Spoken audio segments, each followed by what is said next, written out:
Hello and welcome back to serotype delta. आज के lecture में हम नोमेनक्लेचर के बारे में डिस्कस करने वाले हैं। तो nomenclature is the branch of taxonomy that is concerned with designating scientific names to taxa. मतलब नोमेनक्लेचर टैक्सोनॉमी की वो ब्रांच है जिसमें हम साइंटिफिक नेम्स डेजिग्नेट करते हैं टू टैक्सोनॉमिक ग्रुप्स। टैक्सा मतलब taxonomic groups based on a particular classification scheme and in accordance with agreed international rules and conventions. तो हम प्री एस्टैब्लिश रूल्स और कन्वेंशंस को फॉलो करेंगे ताकि हम इसको नेमिंग असाइन कर सकें टैक्सोनॉमिक ग्रुप्स को। ठीक है, ये किस पे बेस्ड है? पर्टिकुलर क्लासिफिकेशन स्कीम, यानी क्लासिफिकेशन स्कीम पे बेस्ड है, और जो अग्रीड इंटरनेशनल रूल्स और कन्वेंशंस जिनको हम फॉलो करते हैं उन पे बेस्ड है। Bacterial nomenclature also follows the same rules as propose by Swedish botanist Carolus Linnaeus. ये हमने स्कूल से भी याद है आपको, कैरोलस लीनियस हमने 9th क्लास में भी पढ़ा था। वो invented the modern system of binomial nomenclature. Binomial nomenclature में क्या होता है? एक तो जेनरा होता है और एक स्पीशीज होता है। स्पीशीज वाले टैक्सा के नेम को हम स्पेसिफिक एपिथेट भी बोलते हैं। Scientific names for taxonomic levels above genus are always capitalized but not italicized। या इसका क्या मतलब है? इसका ये मतलब है, जैसे कि देखिए यहाँ पे क्या लिखा है, यहाँ पे स्टेफाइलोकोकस ऑरियस को इन्होंने कैसे लिखा है? इटैलिसाइज करके लिखा है। ठीक है, तो जो जेनरा होता है उसके ऊपर जो भी टैक्सोनॉमिक ग्रुप्स होते हैं, यानी कि जैसे फैमिली हो गई, ऑर्डर हो गया, एक्सेट्रा, उनको आप कैपिटलाइज करके तो लिखेंगे उनके फर्स्ट लेटर को, लेकिन आप उसको इटैलिसाइज नहीं करेंगे। वो सिर्फ जेनरा और स्पेसिफिक एपिथेट के लिए होता है। ठीक है, in binomial nomenclature system the scientific name of bacteria comprises of a genus name starts with a capital letter and species name. ये अपन ने 9th क्लास में भी देखा था। जीनस और स्पीशीज होता है साइंटिफिक नेम के अंदर, और जीनस का फर्स्ट लेटर कैपिटलाइज्ड होता है और जीनस और स्पीशीज दोनों इटैलिसाइज होंगे अगर आप प्रिंट कर रहे हैं। तो अगर आप हैंड रिटन लिख रहे हैं तो उनको आप सेपरेटली अंडरलाइन करेंगे।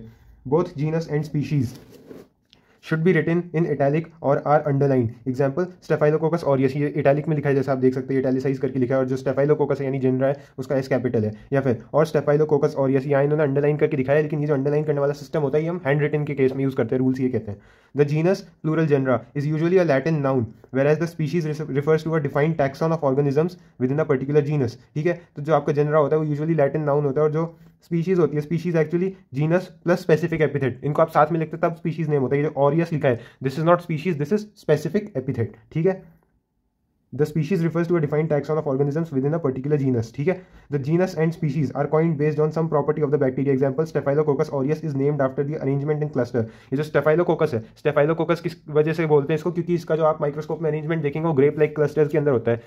स्टेफाइल मीन्स बंच ऑफ ग्रेप्स। ठीक है, and type of pigmentation they produce, aureus means golden yellow. जो आपका स्टेफाइलोकोकस ऑरियस होता है उसको आप न्यूट्रिएंट आकार पे ग्रो करेंगे तो वो एक पिगमेंट प्रोड्यूस करता है जिसको हम बोलते हैं स्टेफाइलोजैंथिन। उसकी वजह से इसका गोल्डन येलो कलर होता है। कौन सा पिगमेंट है? Staphyloxanthin. Neisseria meningitidis name is named after the discover you Neisser and the disease it causes meningitis. तो ये यू नाइसर ने डिस्कवर किया, इसलिए इसका जो जेनरा हो गया वो नाइसीरिया हो गया, और जो डिजीज ये कॉज करता है यानी मेनिंजाइटिस, उसके आफ्टर इसका स्पेसिफिक एपिथेट डाला है यानी meningitis. Brucella suis and Brucella melitensis named after the discoverer Brucella from David Bruce and the animal host suis meaning pig and the place of discovery melitensis from Malta Europe. तो basically ये जो words हैं ये actually Latin words नहीं है, लेकिन इनको लैटिनाइज किया जाता है कैरोलस लीनियस के रूल्स के हिसाब से। The recent changes in the taxonomic name of medically important microorganisms have been depicted in this table। अच्छा, इस टेबल को अपन देखने से पहले एक बार हम इन सारे के सारे नेम चेंजेस के बारे में थोड़ा सा समझते हैं कि इनको करा क्यों है। अगर हम ये करेंगे तो फिर आपको याद रखने में ईजी हो जाएगा। तो हम ये नोट्स में से देखते हैं taxonomic name changes of medically important bacteria. तो सबसे पहले हम बैक्टीरिया के बारे में देख रहे हैं। बैक्टीरिया में सबसे पहला नेम चेंज कौन सा? Clostridium difficile to Clostridioides difficile. Clostridium को क्लॉस्ट्रीडियोइडिस कर दिया यानी जेनरा चेंज किया। ऐसा क्यों किया? Because of genetic differences.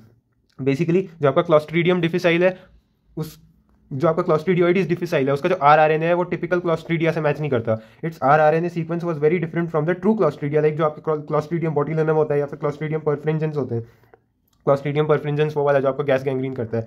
दस a new genera Clostridioides was created. ठीक है, इसके अलावा एक और दिया आपका Haemophilus aphrophilus and Haemophilus paraphrophilus. ये APHROPHILUS, इसकी करेक्ट स्पेलिंग है APHROPHILUS, और इसकी पैराफ्रो PHRO फिलस। ठीक है, इसमें हीमोफिलियस को एग्रीगाटी बैक्टर कर दिया था।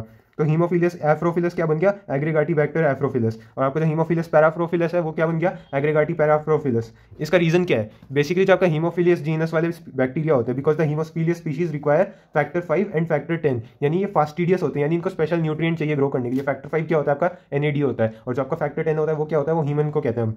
बट जो आपके एग्रीगाटी एफ्रोफिलस एंड एग्रीगाटी बैक्टर एफ्रोफिलस एंड एग्रीगाटी बैक्टर पैराफ्रोफिलस है, they do not require these special nutrients. These two species did not need these factors, therefore they were renamed to Aggregatibacter. इनको एग्रीगाटी बैक्टर क्यों किया? क्योंकि इनको ये फैक्टर 5 और फैक्टर 10 की नीड नहीं थी, तो ये हीमोफिलियस इनके लिए सही नहीं था। उसके अलावा एंटेरोबैक्टर एरोजेंस टू क्लेब्सिएला एरोजेंस, ये एंटेरोबैक्टर एरोजेंस को क्लेब्सिएला एरोजेंस क्यों किया? Same reason, because of the genetic differences. It's rRNA sequence, ribosomal RNA जो था वो क्लेब्सिएला से ज्यादा मैच करता था एंटेरोबैक्टर की जगह। तो अब आप बैक्टीरिया के सबके नेमिंग के पीछे अगर रीजन जानते तो आपको याद रखने में ईजी होगा। क्लॉस्ट्रीडियम डिफिसाइल को क्लॉस्ट्रीडियोइडिस डिफिसाइल क्यों किया? आरआरएनए की डिफरेंस की वजह से। हीमोफिलस एफ्रोफिलस और हीमोफिलस पैराफ्रोफिलस को एग्रीगेटिव बैक्टर में क्यों चेंज किया? Because they do not require factor 5 and factor 10। Enterobacters aerogenes को क्लेब्सिएला एरोजेंस में क्योंकि सेम रीजन एज क्लॉस्ट्रीडियम, इसका आरआरएनए मैच नहीं कर रहा था। अच्छा, फंगाई में देखते हैं एब्सीडिया कोरिम्बिफेरा और पेनिसिलियम मांडेफे, इनके भी रीजन हम देखेंगे तो आपको याद रखने में ईजी होगा। सबसे पहले एब्सीडिया कोरिम्बिफेरा को आपने क्या चेंज कर दिया? लिक्थीमिया कोरिम्बिफेरा में। इसका रीजन क्या है? Why? Because ribosomal DNA of Absidia corymbifera did not match true Absidia species. जैसे कि यहाँ पे राइबोसोमल आरएनए मैच नहीं कर रहा था क्लॉस्ट्रीडिया और एंटेरोबैक्टर के लिए, वैसे ही जो आपका एब्सीडिया कोरिम्बिफेरा है उसका जो ribosomal DNA did not match true Absidia species, so a new genera was created for it, that is Lichtheimia corymbifera. Similarly Penicillium marneffei को क्या कर दिया? टेलेरोमाइसिस मांडेफी। इसका रीजन क्या है? इसका भी सेम रीजन है, राइबोसोमल डीएनए। बेसिकली पहले राइबोसोमल आरएनए रीजन था, इसमें राइबोसोमल डीएनए को रीजन बनाया है। Ribosomal DNA sequencing showed Penicillium मांडेफी was not true penicillium and its lineage was genetically Talaromyces। तो मोस्ट ऑफ द टाइम इसमें रीजन क्या है? हमने जेनेटिक सीक्वेंसेस सीख ली, जेनेटिक सीक्वेंसिंग करनी सीख ली और हमको पता चला कि वो मैच नहीं कर रहा जो हमने ओरिजिनली सोचा था। तो एब्सीडिया कोरिम्बिफेरा को क्या कर दिया? लिकिथीमिया कोरिम्बिफेरा। और पेनिसिलियम मांडेफी को किसमें चेंज कर दिया? टेलेरोमाइसिस मांडेफी। अच्छा, ये आइसोस्पोरा बेली को सिस्ट आइसोस्पोरा बेली में क्यों चेंज किया? ये इसका रीजन थोड़ा इंटरेस्टिंग है। Isospora belli to Cystoisospora belli. Why? Isospora species infect birds and reptiles. जो आइसोस्पोरा वाले होते हैं वो किसको इन्फेक्ट करते हैं? वो बर्ड्स और रेप्टाइल्स को इन्फेक्ट करते हैं। लेकिन जो हमारा सिस्ट आइसोस्पोरा बेली है, it infects mammals like humans, dogs, cats and pigs. Cystoisospora belli humans में इन्फेक्शन करता है, मैमल्स में इन्फेक्शन करता है, इसलिए इसको आइसोस्पोरा से सिस्ट आइसोस्पोरा में चेंज किया है। आइसोस्पोरा वाले किसमें करते हैं? सिर्फ बर्ड्स और रेप्टाइल्स के अंदर इन्फेक्शन करते हैं। So that was all for nomenclature. हमने ये टेबल कवर कर लिया और नोमेनक्लेचर के बारे में बुक से रीड कर लिया। Thank you for watching.